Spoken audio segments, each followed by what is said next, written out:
All right, let's talk about something we've all done. You're procrastinating on that huge project, or maybe you pick a fight right when things are going great. You're so close to a breakthrough, and then you hit a wall.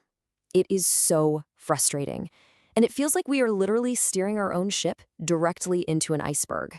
But what if I told you this has nothing to do with your willpower or some kind of character flaw?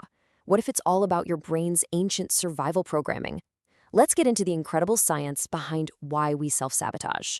It's that feeling, right?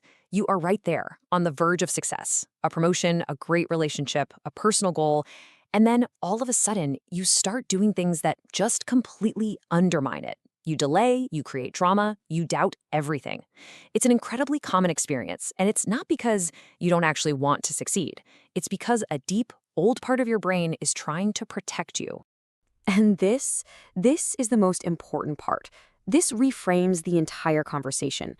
Getting in your own way isn't about being lazy or undisciplined. It's actually a highly sophisticated, if a bit outdated, defense mechanism. Your nervous system is basically running an old piece of software designed to keep you safe from unpredictable threats. And sometimes it mistakes success for a threat.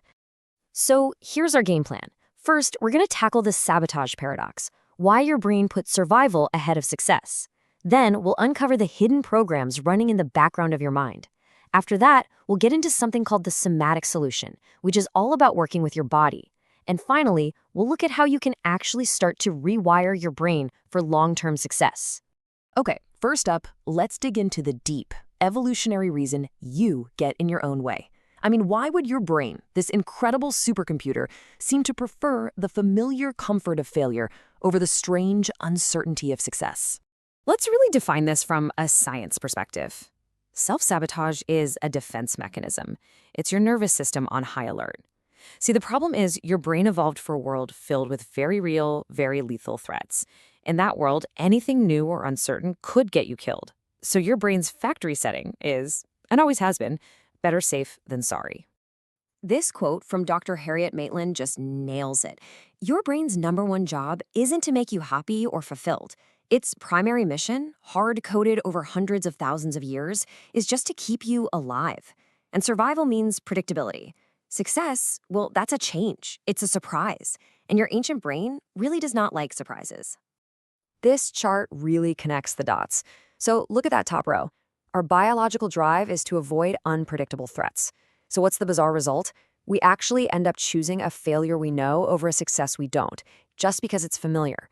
Then there's homeostasis, our drive to keep things the same, which causes us to resist even positive change. And finally, our brains are so sensitive to social pain, like rejection, that we'll avoid amazing growth opportunities just to dodge that possibility. So we've covered the biological why. Now let's explore the psychological how. These ancient survival instincts create these mental models, these hidden programs that are always running in the background, keeping you stuck in those same old patterns. A brilliant way to understand this is with something called the upper limit problem. Think about it like this. You have an internal thermostat for happiness and success that was probably set back in your childhood. When your life gets better than that setting, an alarm bell goes off. It feels unfamiliar, which to your brain means unsafe. So what do? You unconsciously create a problem. Start a worry loop, pick a fight, just to bring your emotional temperature back down to what feels normal. And here's what that actually looks like in day-to-day life. Do any of these sound familiar? You land that big promotion, and suddenly you're worrying about everything that could possibly go wrong. Or things are going great in your relationship, and you find yourself starting an argument over something tiny. These aren't just random behaviors. They are very often your brain's clumsy attempts to get back to a familiar emotional state. Okay, another major program running in the background is cognitive dissonance. This is that intense mental stress you feel when your actions contradict your deepest beliefs. So if you have a core belief that says, I'm not good enough, and then you achieve something amazing, your brain freaks out. It's a conflict. And to get rid of that uncomfortable feeling, it's often way easier to sabotage the success than to rewrite a core belief you've had your whole life. And this gets layered with something called self-verification theory. We all have this fundamental need for the outside world to match our inside world. It just makes us feel stable.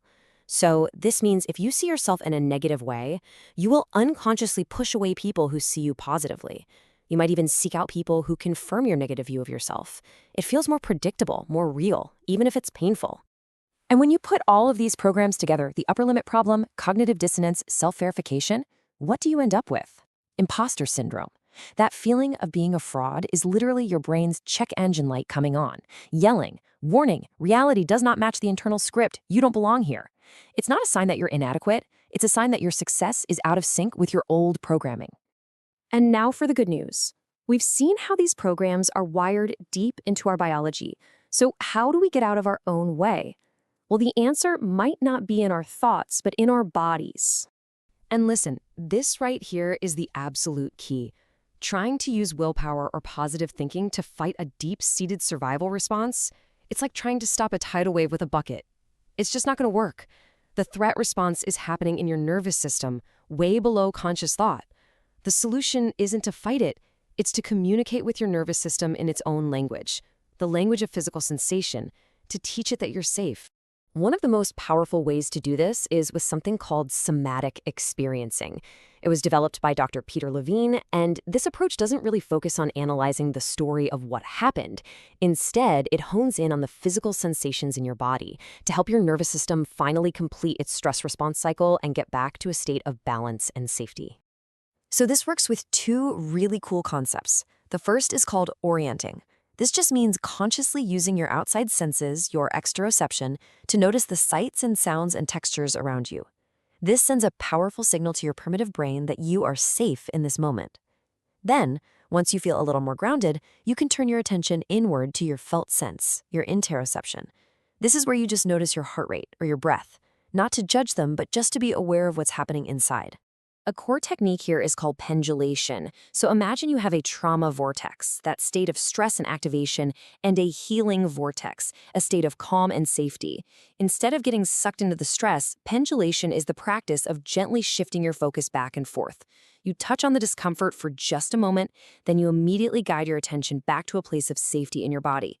Over time, this builds your nervous system's capacity to handle stress without getting totally overwhelmed. Here's a really simple exercise you can try right now. It's called the butterfly hug.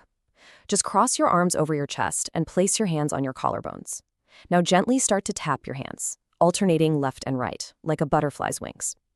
As you do this for a minute or two, breathe deeply and think of something that makes you feel safe and calm. A memory, a person, a place.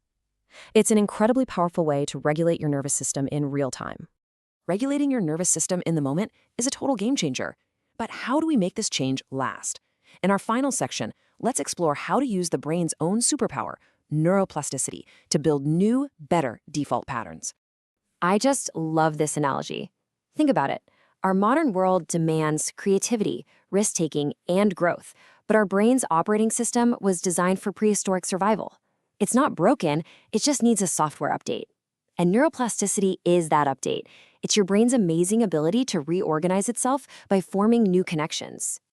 And this isn't just wishful thinking. It can be a structured process, almost like a 30-day workout plan for your brain. In the first week, you focus on calming down the amygdala's old threat response. Then, you move to interrupting the automated fear habits and the basal ganglia. By week 3, your brain starts encoding new, safer memories. And finally, in that last phase, the new patterns start to become automatic. It's a real, tangible process of change. So, how do you start this upgrade? The key is deceptively simple. Micro steps. When you procrastinate, your amygdala has labeled that task as a threat. But by taking one tiny action, writing one sentence, doing one push-up, sending one email, you activate the goal-setting parts of your brain. You are literally proving to your nervous system, on a neurological level, that this task is not a threat. That one small act begins the entire rewiring process. So, I'll leave you with this thought. Self-sabotage is not a life sentence. It's a feedback system telling you exactly where your old programming needs an update. It's a call to action to teach your nervous system that it is safe to grow, to succeed, and to be happy. So what's one micro step, one tiny action that you can take right now to begin that conversation with your brain?